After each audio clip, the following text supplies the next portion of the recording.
forgot to ask you about Tanner Connor, the thinking in keeping him on the 53, not, I guess you could have stashed him on IR for the year, but the thinking in not doing that. And also, will Tanner and Eric Rowe go on IR after the 53 is set in a few minutes?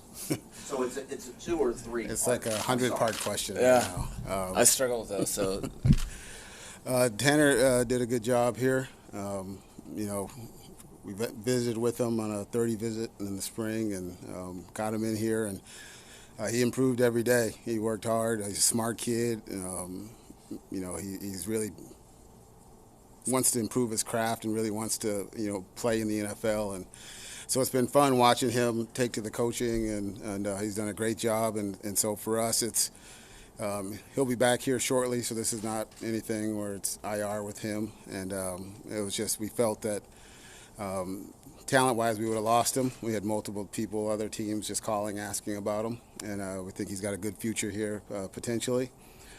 So for us, we're excited to have him here.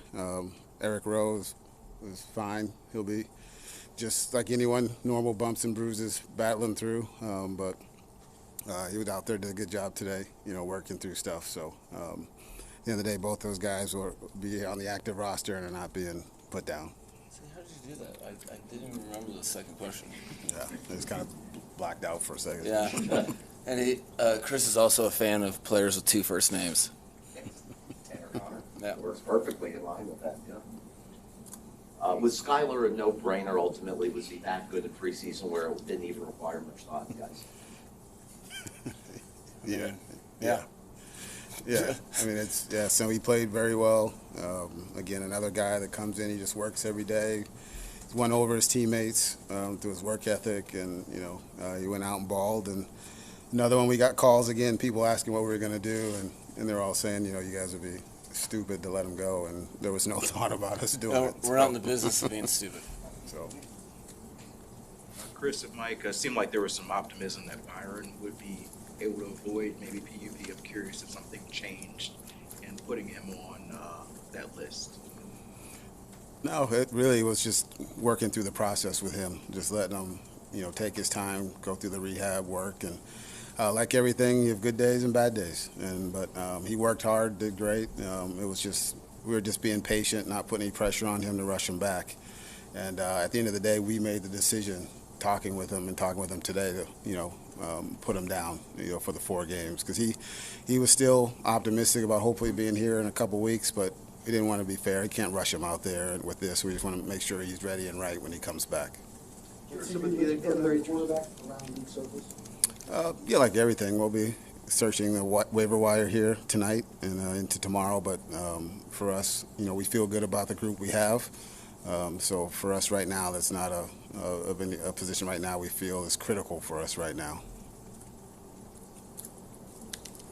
Where do you stand in terms of offensive line depth? Obviously, you guys kept 8, but you know, how do you feel specifically about tackle depth and, you know, possibly adding some options there?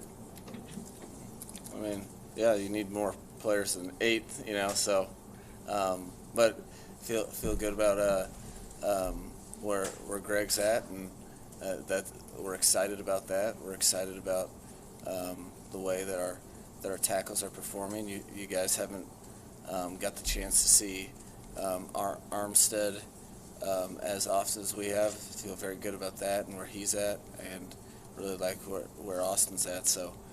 Yeah, that's just the nature. You know, there's plenty of years that, you know, your roster kind of dictates. It's less of the other guys weren't X, Y, or Z. It's more that there was positions of strength that the roster itself kind of steered us towards. Chris, this is year 4 of the cycle from 2019 to tear down to now.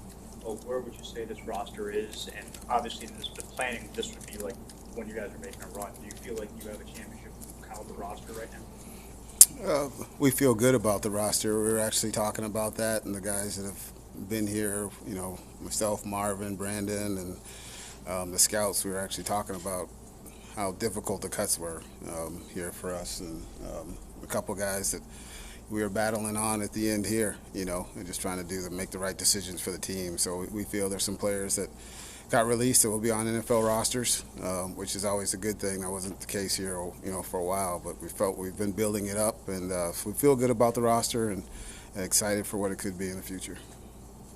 Chris, what's your opinion of what you've personally seen from Tua since we last visited? Mm-hmm. No,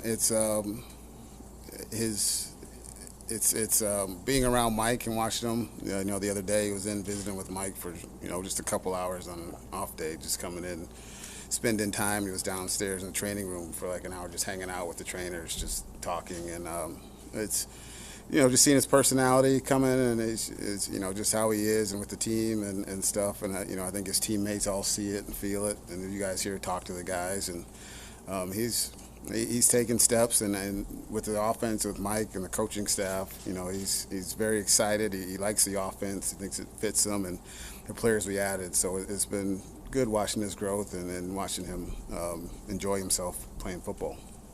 Chris, kind of touching on what Adam was asking about, the level of roster. Do you feel, and Mike, you could add to this too, obviously I haven't been Chop liver over here, star of the show again. The last few years, but do you feel this is one of the better rosters you've put together? How confident are you that the improvements in the last few years have been made to get closer to where you want to get?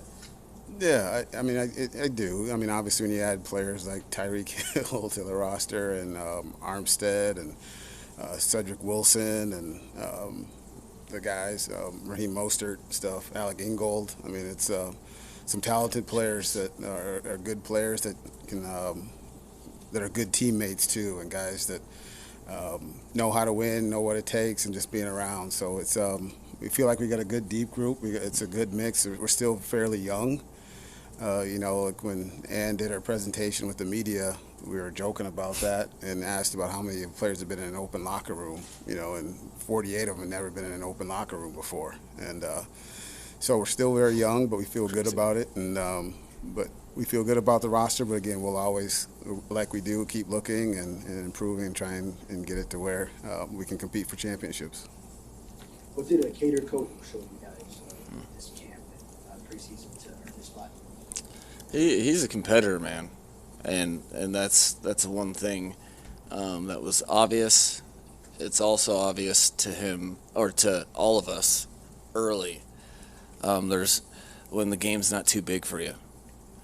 That you're because it's hard. The jump and level of play is real, but he from the onset let it be known through his play that this was not too big of a stage for him. So those are always ones that are real pleasant surprises. It'd be a farce to say that you totally expect it. In terms of undrafted free agents being able to make that jump so quick, but you feel good about them. But you're careful not to jump the gun and crown this, that, or the other. You got to just throw them to the fire and see if they don't burn, I guess. Throw them in the water and don't drown. One of those things. But he's like the other or the other rookies that we kept. They made it be known to their teammates early and often that they belong. That's why they deserve the roster spot they received. What went into the process of keeping Savon and Miles and letting Sony walk? That process was brutal.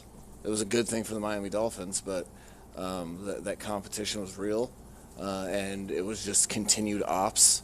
There was some game tape involvement. It was much more than that. It was just a whole progression from the onset. So that room was very, very healthy in terms of how they tried to make each other better, but they were competing against each other, but they were also rooting for each other.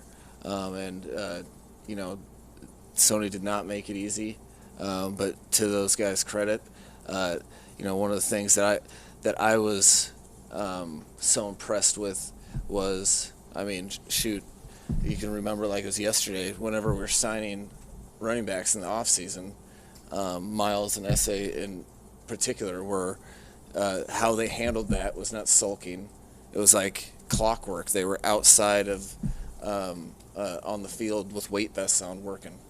So we feel very good about the group we were able to assemble, and I think it would be shortchanging all of those guys to not emphasize that it was the group of them competing but working together that raised those guys' level of play. Signing Tyreek was probably one of the biggest decisions you've made as general manager. How have you liked how that decision has panned out in the last couple months, and what you like from him on the field standpoint and what he can provide for the team? Obviously on the field stuff, saw it the other night too, what he can do, but it's behind the scenes, which has been even better than we thought. Right. We had heard a lot of good things from people and friends and coaches that we know in Kansas City, but being around here, he's got an infectious attitude, he's a competitor, great teammate with the guys. You guys see him out there and you see him, he's 100%, 100 miles an hour in everything he does, and always encouraging people and stuff. And so it's been really fun watching him behind the scenes take leadership of the team and help guide the guys in terms of pushing everyone to be great, because it's easy if you're him, you can sit back and and coast through this if he wanted to, but that's not him, and that's been fun watching him around. So that's been the biggest surprise for me. Yeah, you can tell he recognized, who don't really concern ourselves with anything but since he's been here. But one thing I will say is it was obvious that he recognized the opportunity to where that he is he's been a Pro Bowl player every year of his career, and came to a very young team, and there was an opportunity for him to take his game to another level in terms of leadership and tone setting and all of those things, and I'm sure he could feel that his teammates were like, wow, this is Tyreek Hill, and when he doesn't make it an option to go full speed, it is like if you're on the field, you're full speed, it changes the teammates for the better. And I think he's really embracing that. It's been, like Chris said, it's been really cool. That's been the most fun part with all of it. Chris, we haven't had a chance to talk to you since the NFL punishment. What was your reaction to the first round pick being lost and the findings of the report? At the end of the day, appreciate the question. For us, it really doesn't affect how we do business around here. We're just kind of focused on the team right now and moving forward. But, the league did their investigation, and but at the end of the day, this team's not affected by it, and everyone's just moving forward and focused on trying to win as many games as we can this season. Chris, you had to look at a number of edge, outside linebacker guys, and then you ended up signing Trey Flowers yesterday. What went into that decision? What do you expect him to bring to this team? Yeah, I think Trey's familiarity with our system and scheme helps. He was with New England, Josh, obviously, and those guys. So E-Rob and those guys. So he knows guys here on the roster, and so we were kind of looking for someone with his skill set, the guy that can play all along the line of scrimmage. His time in New England, he could do some rush inside as well too, which will help. So I think his versatility and what he's done, he's still 28 years old. We understand that he's had some bad luck with injuries a couple of years, but here he's not asked to come in here and be a star for us. He's come here to just be a good player and help us like he is, and he's a great teammate, good person. Everything we've heard about him is from people in New England and Detroit about what kind of character and person he was. So excited to add him here. Just us being around him just for a few days. Really, really good dude.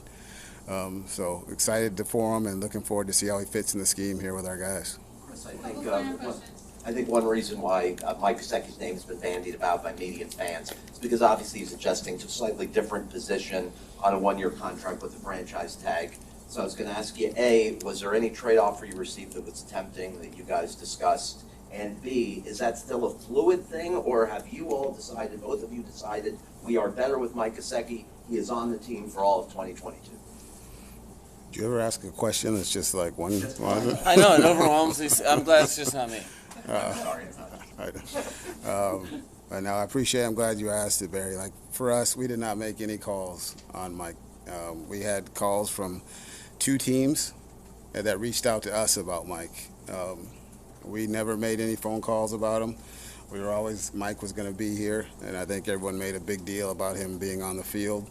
But Mike's a competitive kid, you know. He's been challenged to do some things he, hadn't been asked to do before, and he stepped up. And we were talking about the other day how last couple of weeks he's made some great strides in that area. So for us, it was never about moving him or us trying to.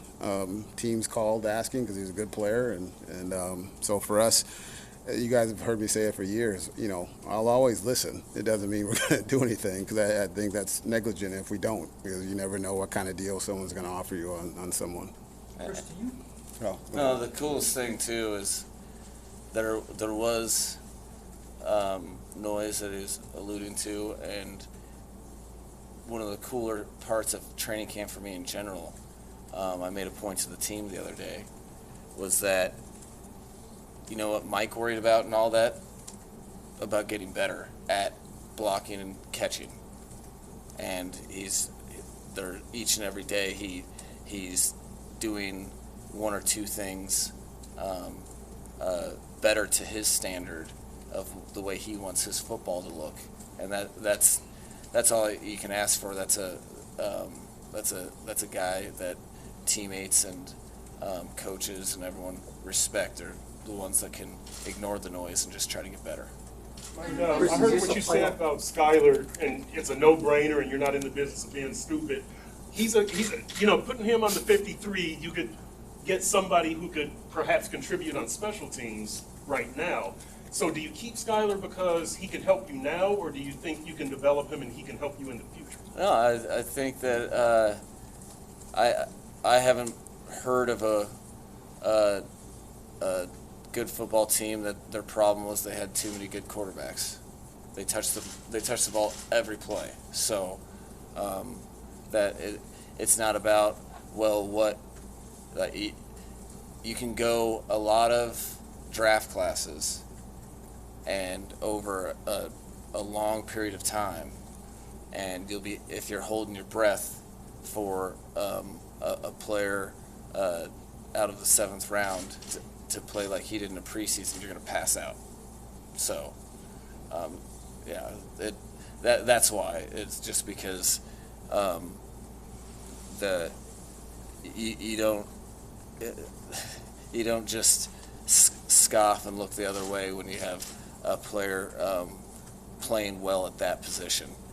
Those are things that if you let those slip through your fingers, you'll end up regretting that forever. Thank you, guys. And guys, I just want to say appreciate all the stuff you guys said about Jason. I'm glad you guys didn't ask me early, because I told her, I said if I got going, I probably would have broke down and left here. But appreciate it. He's such a good dude, and I'm glad that he impacted all you guys' lives, and miss him here, and appreciate you guys just being good to Elizabeth and his family. So, all right, thank you. Thanks, Chris.